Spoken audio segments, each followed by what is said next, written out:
Giving the cows a new section. Letting you guys see them run on in.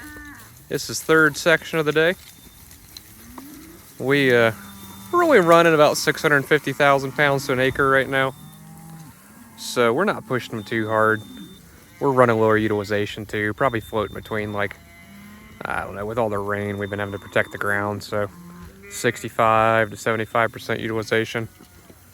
I've got the team targeting like 70 to 80% utilization during calving right now. Trying to get some condition on the mamas before breeding season.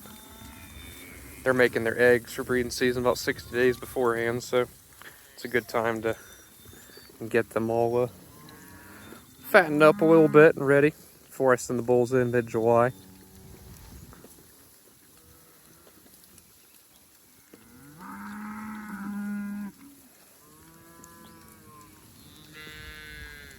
They're just all packing in there slowly but surely. We're grazing some really over-mature forage right now. This is a field that's just not really that good, so we're letting it go for a pretty long stockpile, trying to build some fertility in it. They're gonna go in probably 6 or 7 days to some actual kind of boot stage type grasses. Lots of good Johnson grass and Bermuda, and it's got some understory of clover, and they'll get some really good nutrition here in about a week. Then they've got a solid 2+ weeks of really high quality feed ahead of them. And this is gonna be rested all the way until winter. All right, they're all packing in there. What are y'all doing, Mama? Call little calves. We'll go walk around a little bit too.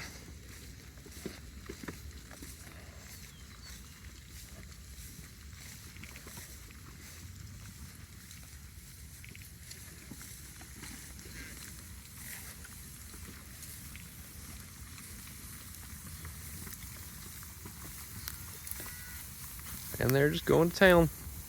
They're a little hungry for this time of day because we pushed them a little bit today. They didn't seem super motivated to go eat. They were just picking and cleaning up.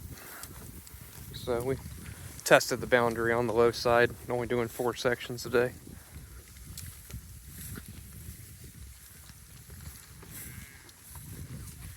This might be as low as 550 or 600,000 pounds to an acre. There's a good bit of space in there.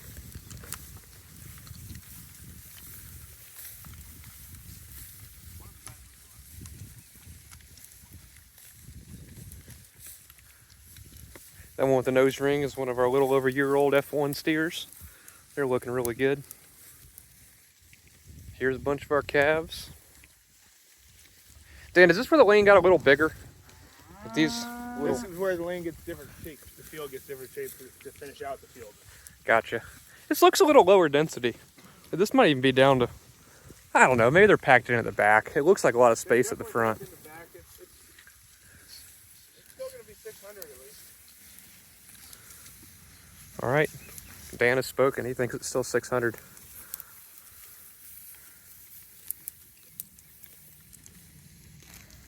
All right, I'm gonna go check out utilization of the old lane too.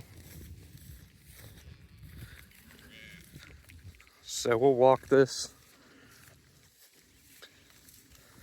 We'll watch the cows too while I go by.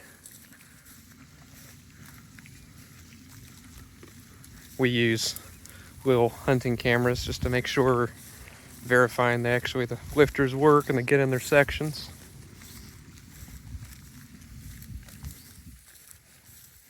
That's another F1 steer.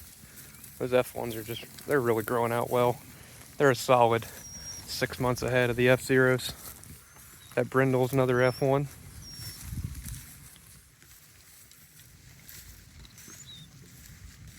Look at it just ripping up that vetch. So, I mean, that's kind of what the forage looks like in front of him. Over mature. It's got some understory to it. It's growing back all right behind him.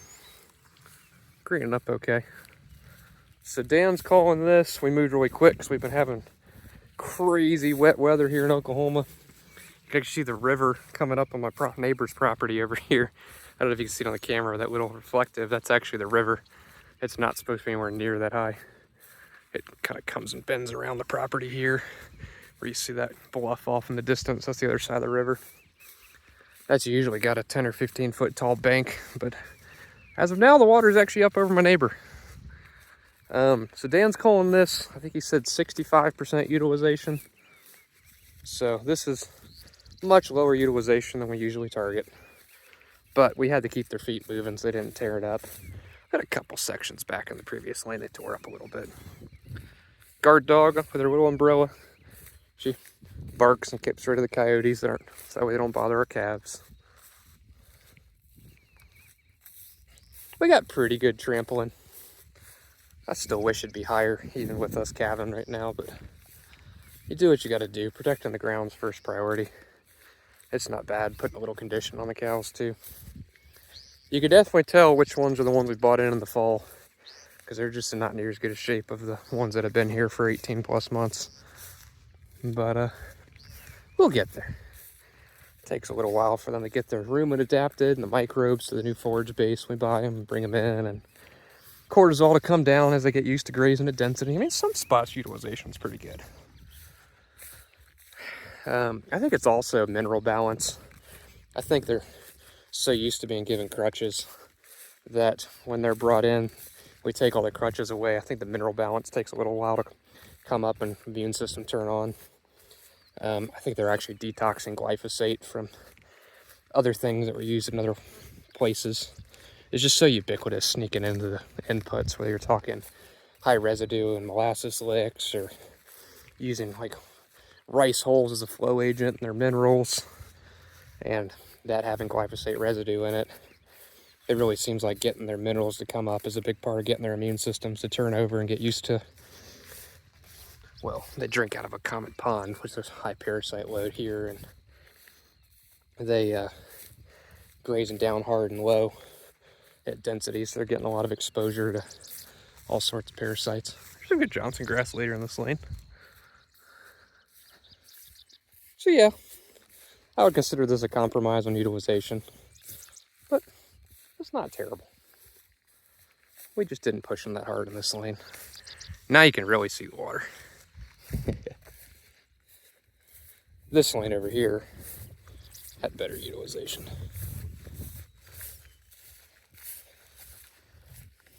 We got a little bit of a dry spot between weather, though. We trampled up a few spots here at the back.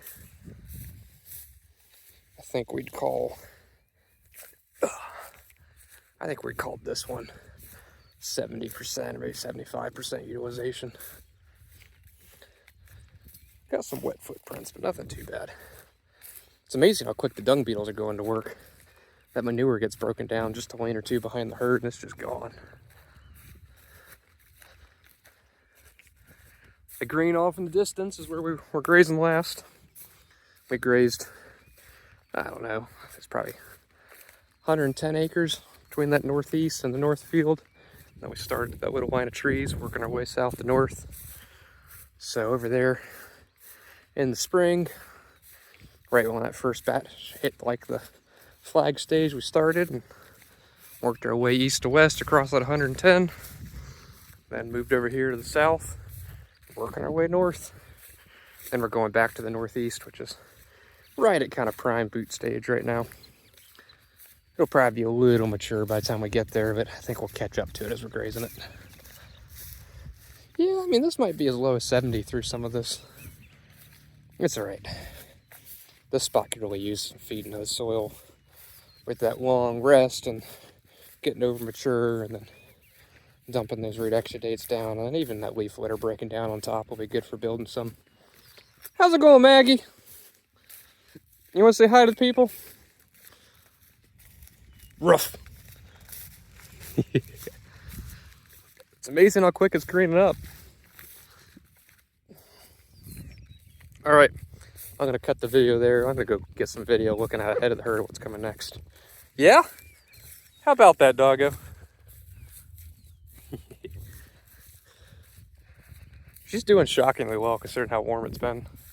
Just that little umbrella, and she digs a little hole to kind of get down to where the ground's cool and lays in the shade on that cool ground. And come out here and checked her temperature a few times, and she really is not doing bad at all. We got some spots where utilization was a little higher, like through here. Ugh. That's not bad. That's usually what we target. It's like what this looks like.